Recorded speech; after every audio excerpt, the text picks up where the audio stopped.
parking lot and try it. They will. That proves they both evolved from Honda 14 million years ago. No, it's true many animals have a similar four-limb structure. That's a good observation. I agree. They say they must have had a common ancestor. Oh, bad conclusion. Then they'll say, this helps prove we all came from a rock. Well, now you really have got a bad conclusion there. Then they tell the kids, we have evidence from development.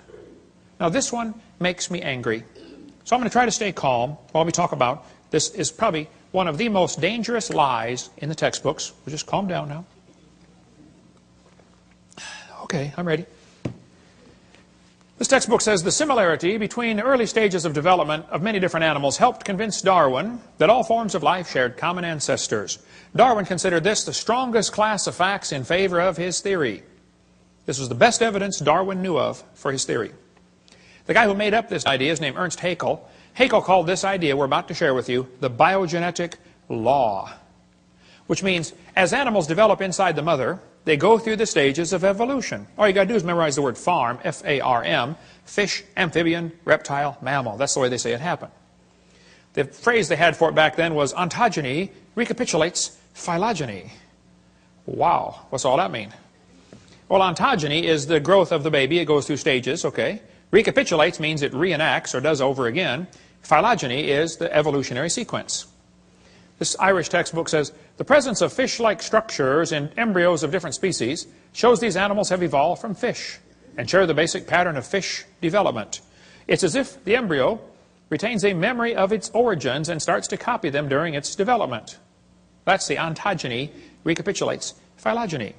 Now, the idea that Sigmund Freud relied on was the idea that ontogeny recapitulates phylogeny. That is, the development of the individual recapitulates the evolution of the entire species. This is stupid and dangerous. They tell the kids the embryo, the baby growing in the mother, has gills like a fish. Gills?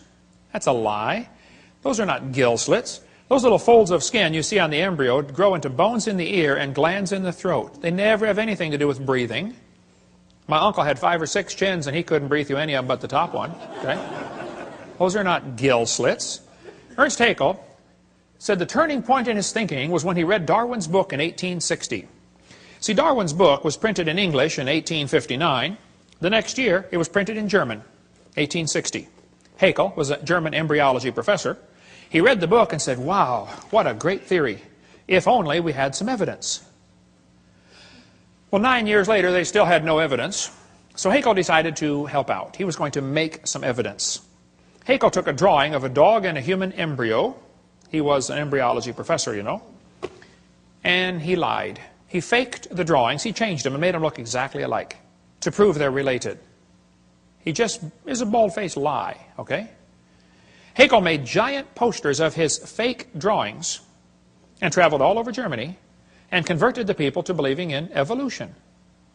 Which led to the next obvious question, hey, if evolution is true, I wonder which race of humans have evolved the farthest.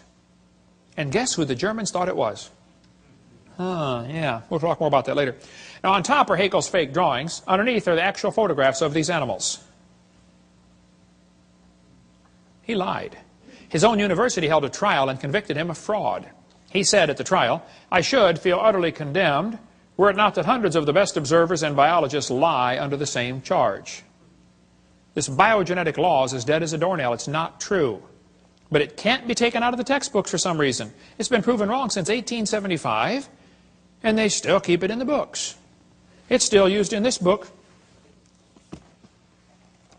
Evolutionary Analysis, college textbook, 1998 edition, used at University of West Florida, the exact same chart of Ernst Haeckel. Now, it's only been proven wrong since 1875. Okay? I know it takes a while to get textbooks up to date, but that's long enough. I think 130 years, they ought to be able to get it out by now, don't you think? Okay? More about the gill slits in this book here, Icons of Evolution. Darwin's theory, his book came out in 1859. He predicted they would find evidence. 1869, Haeckel faked the drawings. 1875, it was proven wrong. But it's still in textbooks used all over the planet. 2004 textbook, still has it. 2005 textbook, and I pronounced it wrong as Chickasha, not Chickashaw, Chickasha, Oklahoma. I got corrected during the break. Still teaching the baby has gill pouches. Notice, for example, gill pouches, okay? Gill slits on the embryo. They're teaching this in textbooks all over the world. It's only been proven wrong since 1875. Get it out of the book. Tear the page out. I mean, it's a no-brainer. Tear out the page. It's not true. There's a junior high textbook telling them it has embryo has gill slits. This one says, similarly, humans and fish embryos resemble each other because humans and fish share a common ancestor. These similarities provide evidence that these three animals evolved from a common ancestor, tiny gill slits. Gill slits on the human embryo. Gills of fish. Tiny gill pouches, used in college textbooks. There's a 2004 textbook saying it has evidence of evolution is seen in development of embryos. You can't get a high score on SAT or ACT tests unless you lie and say the baby has gill pouches. It's found on every single test we could find.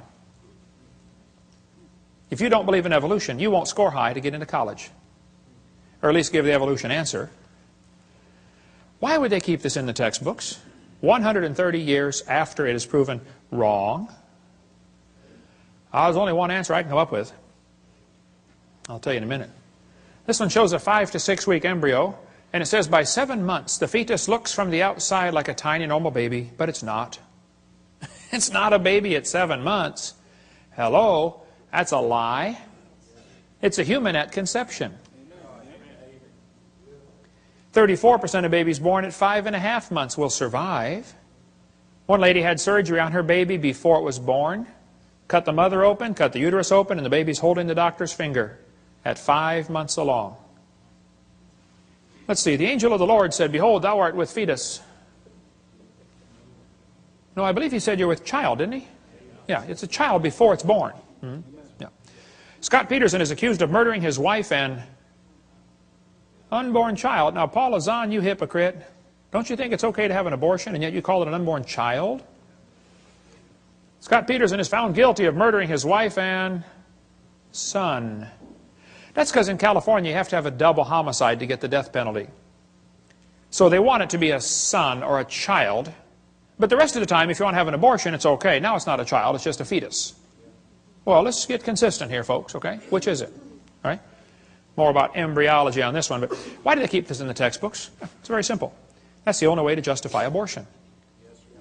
They want you to think it's not human yet.